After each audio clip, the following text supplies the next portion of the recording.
الشيطان الرجيم بسم الله الرحمن الرحيم يا أيها الناس إن كنتم في ريب من البعث فإنا خلقناكم من تراب ثم من نطفة ثم من علقة ثم من مضغة مخلقة وغير مخلقة لنبين لكم ونقر في الأرحام ما نشاء إلى أجل مسمى ثم نخرجكم طفلا ثم لتبلغوا أشدكم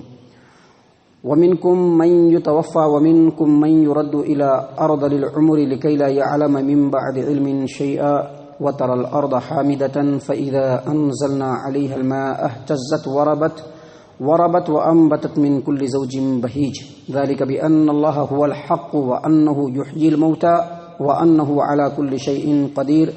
وأن الساعة آتية لا ريب فيها وأن الله يبعث من في القبور. معزز سامعین کرام، سورۃ الحج سورہ نمبر 22 اور اسی سورت سے ابھی آپ کے سامنے آیت نمبر 5، آیت نمبر 6 اور آیت نمبر 7 یہ 3 آیات تلاوت کی گئی. مکہ کے جو مشرکین تھے،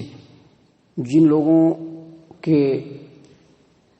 ساتھ نبی صلی اللہ علیہ وسلم کا سابقہ تھا، جو پہل اسلام کی دعوت جن لوگوں کو پہل دی جا رہی تھی، یہ مکہ کے مشرکین، ان لوگوں کا اسلامی دعوت سے، اسلامی عقیدے سے 2 اختلاف تھا. پہلا اختلاف یہ تھا کہ اسلامی تعلیم یہ تعلیم دیتی ہے کہ اللہ تبارک و تعالیٰ اکیلا کائنات کے اندر مختار ہے، مختار کل ہے،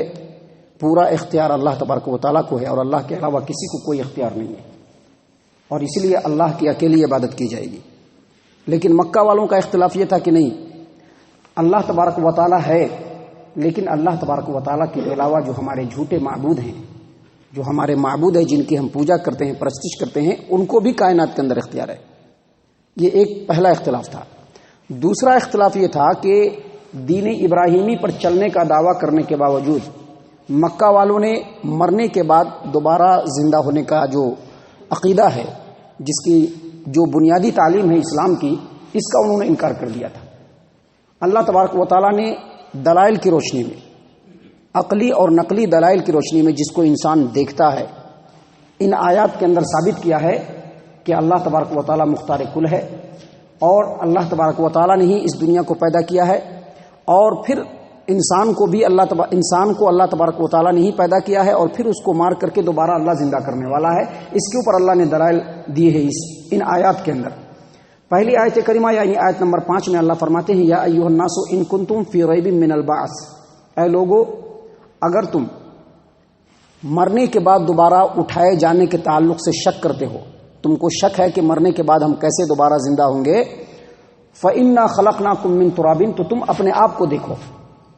اپنے جسم کو دیکھو، اپنی زندگی کو دیکھو، تم اس کے اندر غور کرو. فإنا خلقناکم من تراب، ہم نے تم کو مٹی سے بنایا.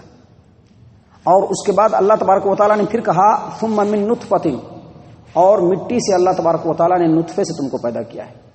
اور پھر اللہ نے آگے فرمایا ثم من علقۃ، اور پھر نطفے سے اللہ نے تم کو خون کا لوتھڑا بنایا. ثم من مضغۃ مخلقۃ وغیر مخلقہ، اور خون کے جو لوتھڑے سے اللہ تبارک و تعالیٰ نے تم کو گوشت کا ٹکڑا بنایا، جس میں نقش و نگار بھی ہوتا ہے اور نقش و نگار نہیں بھی ہوتا ہے،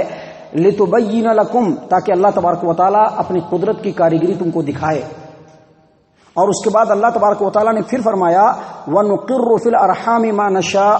إِلَىٰ أَجَلٍ مُّسَمًّى، اور اللہ تبارک و تعالیٰ جب تک چاہتا ہے اس نطفے کو ماں کے پیٹ میں رکھتا ہے. اس کا مطلب یہ ہوا کہ اللہ تبارک و تعالیٰ 9 مہینے بھی رکھ سکتا ہے، 7 مہینے بھی رکھ سکتا ہے. دنیا کی تاریخ میں یہ بھی دیکھا گیا ہے کہ 2 سال تک بچہ ماں کے پیٹ میں رہا ہے.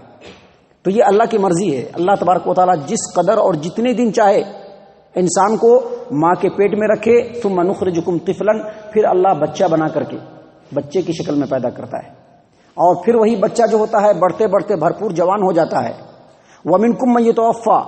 اور اس میں سے جس کو چاہتا ہے اللہ تبارک و تعالیٰ پہلے مار دیتا ہے،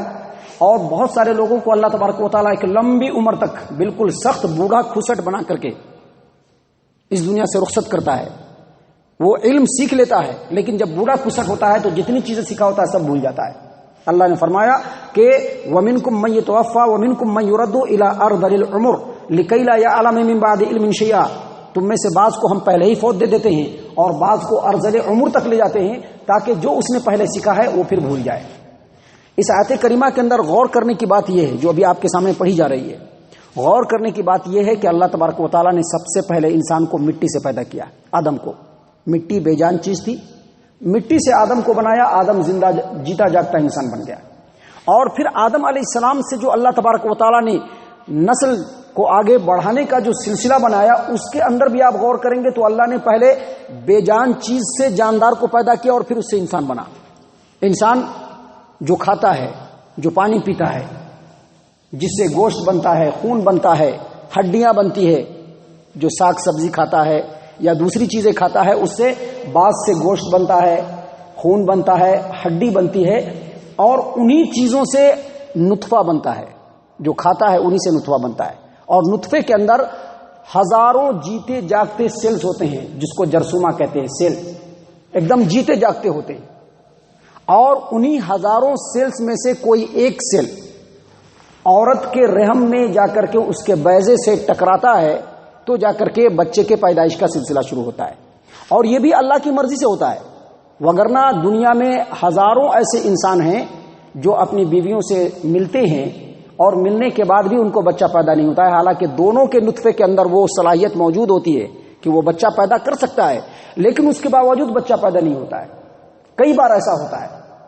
تو اللہ تبارک و تعالیٰ یہاں پر یہی بات بتلانا چاہ رہا ہے کہ یہ جو پروسیجر ہے یہ اللہ تبارک و تعالیٰ کی طرف سے ہے کہ اللہ نے تم کو مٹی سے اور نطفے سے پیدا کیا، اور مٹی بھی بے جان،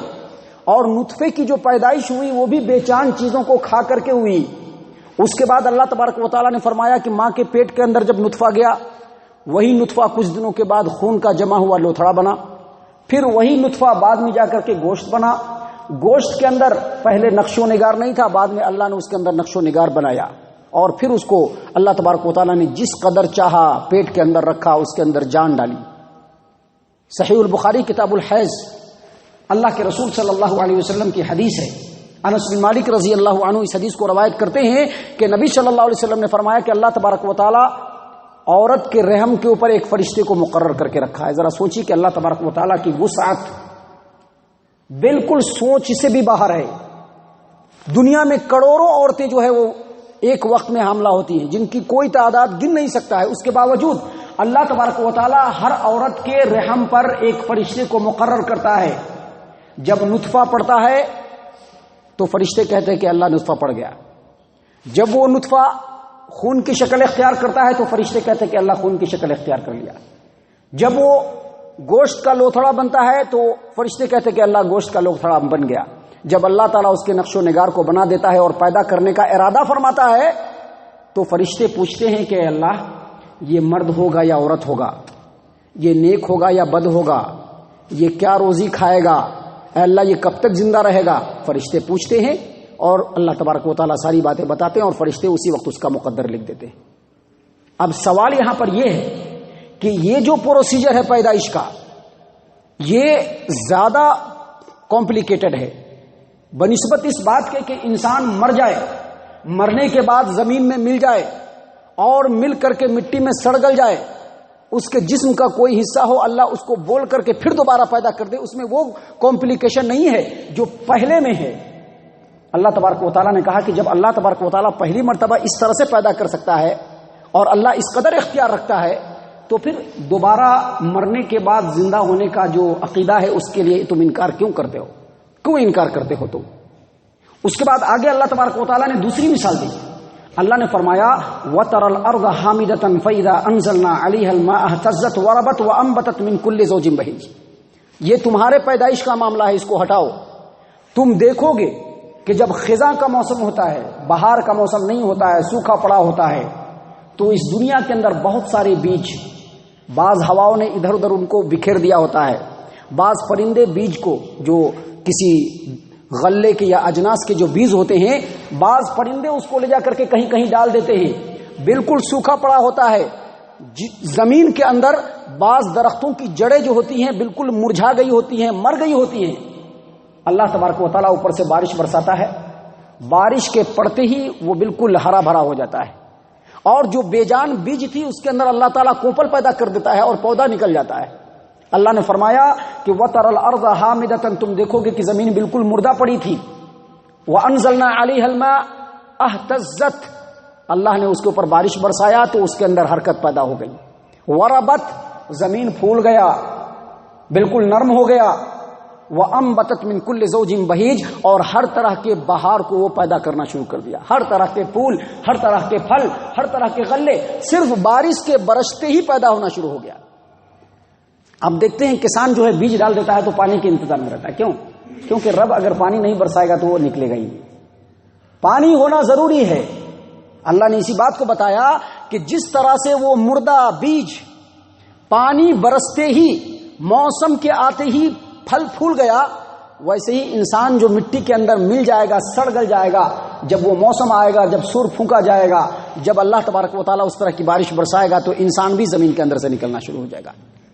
اللہ نے فرمایا ذالک بان اللہ هو الحق، اللہ تبارک و تعالیٰ حق ہے، یاد رکھو اللہ کا کارنامہ حق ہے، اللہ پورا اختیار رکھتا ہے اپنے بندوں کے اوپر، اللہ کے تعلق سے کسی بھی طرح کے شبہے کی بات نہیں ہے، چاہے وہ جس طرح سے سوچو سمجھ میں آ جائے گا کہ رب العالمین ہے جو مختار کل ہے، جس طرح سے انسان کو پیدا کیا ہے ویسے ہی موت دے گا اور پھر دوبارہ لے کر کے آئے گا اور اس کو اپنے بارگاہ میں لا کر کے ان کے پورے عمل کا حساب لے گا۔ اللہ نے فرمایا ذالک بان اللہ هو الحق، اللہ تبارک و تعالی حق ہے، وانه یحیی الموتى، اور اللہ تبارک و تعالی بے جان سے جاندار کو پیدا کرتا ہے، وانه علی کل شیء قدیر، اور اللہ تبارک و تعالی ہر چیز پر قادر ہے۔ مزید اللہ تبارک و تعالی نے فرمایا دیکھو لوگو وان الساعۃ آتیۃ لا ریب فیھا، قیامت آئے گی اور اس میں بالکل کوئی شک کی بات نہیں ہے، وان الساعۃ آتیۃ، قیامت آئے گی، لا ریب فیھا، اس میں کوئی شک نہیں، وان اللہ یبعث من فی القبور، اور اللہ تبارک و تعالی قبر کے تمام انسانوں کو وہاں سے بالکل اٹھائے گا اور اس کو اپنے بارگاہ میں پہنچائے گا۔ ان دونوں آیات سے یہ بات ثابت ہوئی اللہ تبارک و تعالی مختار کل ہے، اللہ کی جو ہستی ہے بالکل ٹھوس ہے، حقیقت ہے، اس کا انکار نہیں کیا جا سکتا، اور اللہ ہر چیز پر قدرت رکھتا ہے۔ اور دوسری بات یہ کہ اللہ تبارک و تعالیٰ کو تو یہ بھی قدرت ہے کہ بے جان سے جاندار کو پیدا کرتا ہے، جاندار سے بے جان کو پیدا کرتا ہے، جو بے جان چیز ہوتی ہے اس کو جاندار بنا کر کے کھڑا کر دیتا ہے، اور پھر اس جاندار کو اللہ تبارک و تعالیٰ موت بھی دے دیتا ہے، اور پھر مرے ہوئے جاندار کو اللہ اٹھا سکتا ہے۔ اللہ کے اندر تو یہ صلاحیت ہے۔ انسان اپنے جسم کو دیکھے اور اپنی غذا کو دیکھے جو کھاتا ہے، چند چیزوں کا مجموعہ ہے، نمک ہے، گیس ہے، لوہا ہے، اور اس طرح کی چند چیزیں، یہ ساری کی ساری بے جان چیزیں ہیں، اللہ نے اس کو کمپاؤنڈ کر کے، اس کو ملا کر کے جیتا جاتا کہ انسان کھڑا کر دیا، پھر یہی انسان مرے گا، اللہ اس کو دوبارہ زندہ کر سکتا ہے۔ اللہ تبارک و تعالیٰ سے دعا ہے کہ اللہ تبارک و تعالیٰ ہم تمام کو ان آیات کے اوپر غور و فکر اور تدبر کرنے کی توفیق عنایت فرمائے۔ آخرت کا جو عقیدہ ہے اللہ تبارک و تعالیٰ اس کو ہمارے دلوں کے اندر پختہ اور راسخ فرمائے، ہم تمام کو ایمان والوں کی صف میں شامل فرمائے، آمین یا رب العالمین، وما علینا الا البلاغ المبین۔